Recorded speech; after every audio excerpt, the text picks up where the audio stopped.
Here's a news flash. The polar vortex. Temperatures into the minus 30s, even 40s. It's going to be colder in Chicago than Antarctica. Feels more like minus 43 with the wind chill. It's freaking cold. And I know it could be a lot colder, but right now it feels like minus 20. Thankfully, we have a warehouse to work in. It's out of the wind and it's heated to above freezing. I'm not sure how much work we're gonna get done this week because of the temperature. Let's see what the week brings us.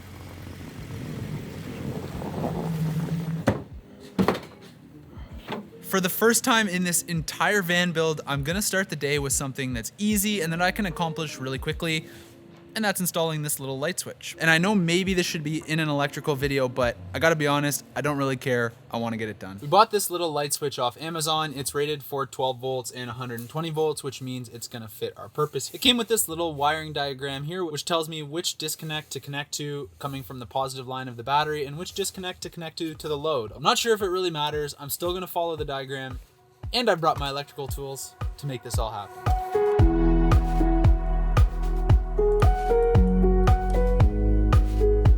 This light switch that I'm installing here is actually for the light that's gonna go right by the entranceway, and that's where our sink is gonna be. So this light is gonna be perfect when I'm washing dishes at 6 o'clock in Canadian winter and it's dark outside. But just having a switch here is gonna be nice when we open the sliding door, walk in the van, and want some light. Easily accessible, looks good. And now for the moment of truth, I connected the other end of this line to the battery. And we have light, we have light, we have light. We have light. These lights are kind of warm, eh? Warmer than everything else we got going here. It works! What next? What other fulfilling tasks do you want to do that'll make you feel better about yourself? Finishing the van. In last week's video, you watched us install our benchtop, but we ended the week with it not perfectly lined up. There was about 1/8 of an inch gap on one side and a 1/4 inch gap on the other side, which, if you've learned anything about us yet, wasn't quite perfect enough. We took 45 minutes to fix that. Luckily, it's done now, and it's time to move on to something else, which is our bench back, which we haven't even discussed how we're gonna do yet, so I guess we gotta figure that out now. Before we inevitably disagree on the design of our bench back, I'm just gonna cut some 1/4 inch plywood so we can take it home, paint it, and that'll serve as the footer of our bench so that we can actually box it off on the vertical side.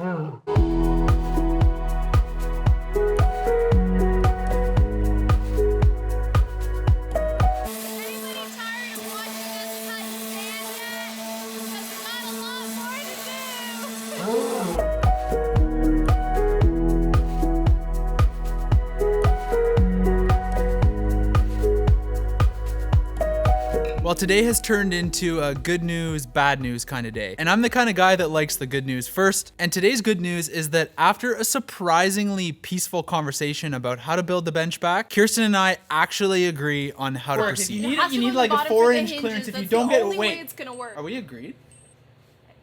Yeah, I guess we are agreed. The bad news is that we don't have all the wood that we need to actually go ahead and get building. So this means that we have a date with the Home Depot Click and Collect once again. In better news, today they might be announcing that lockdown restrictions are easing and we'll be able to go inside. Let's hope. Let's hope. It's busy here, right? Yeah, I wasn't expecting this today. Well, this is pretty much what the Home Depot Click and Collect looks like these days. Hurry up and wait for them to bring you more plywood. Building a van in a pandemic is a little bit harder than expected.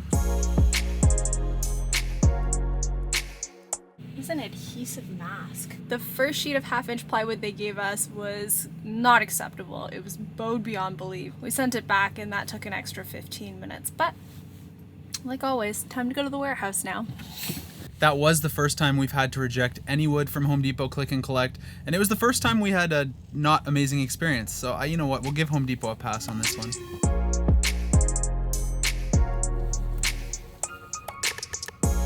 Yesterday we started working on this van with a really easy task, and yesterday actually went pretty well. We got a decent amount of stuff done. I want to start today again with another easy task. We took the bench footers home last night, painted them white, well, painted them Swiss coffee, and now it's time to nail them onto the bottom of our bench.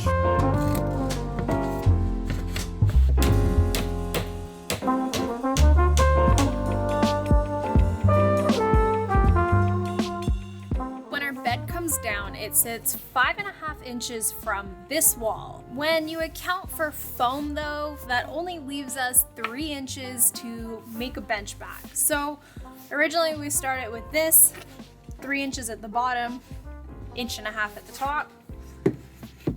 But we decided that the incline on that, let me try that again. We decided that the incline on this just wasn't really enough. So this was prototype number 2, which is only 0.5 inch at the top with 3 inches still at the bottom. So we're gonna cut a few more of these ones out of maple plywood. This is leftover aspen that we had from doing our studs. And then on the front of the bench back is going to be 1/2 inch plywood, also maple.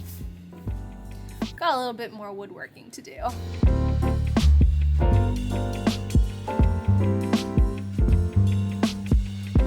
We turned one prototype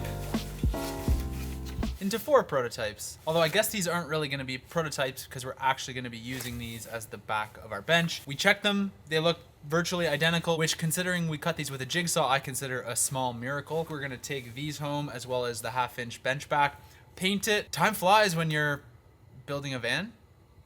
Trying to build a van.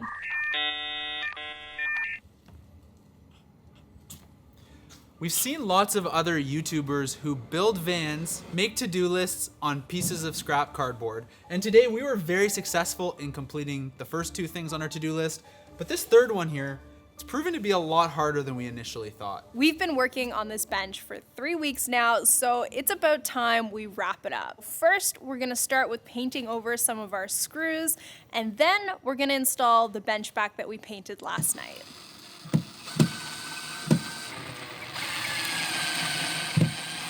Other than the fact that it's bowed, what do you think? I like it. Looks nice and bright. Even though you'll never see it because there'll be foam on it the whole time? Yeah, and it makes chalkboard noises.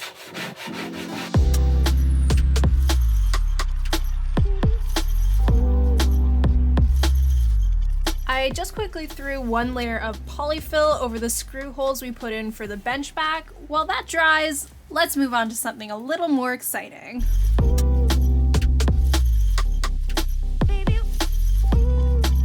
We forgot to cut the hole for the light socket. Peel it back. So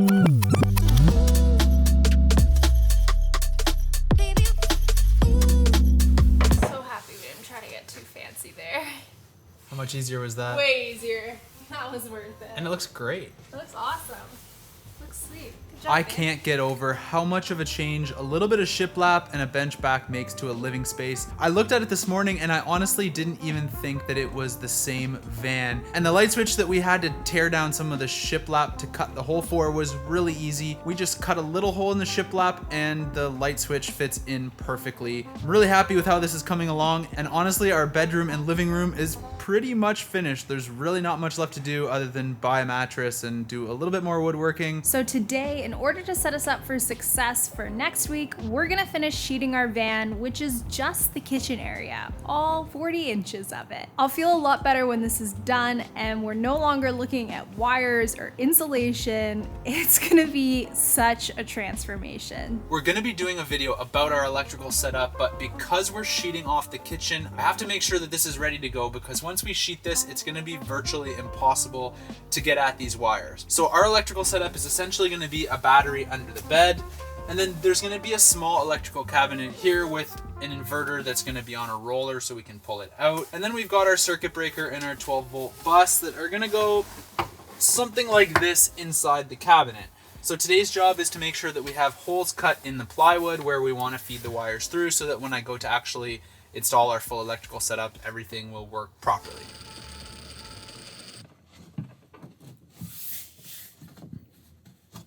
It's so good. Bye-bye, insulation. And with that, we are done for another week of van building. I am so amazed by how the van looks after this week, and I am so excited to move on to the kitchen next week, which is my domain, which sounds kind of sexist, but it's really not. I just am a better cook. Sorry, Richard.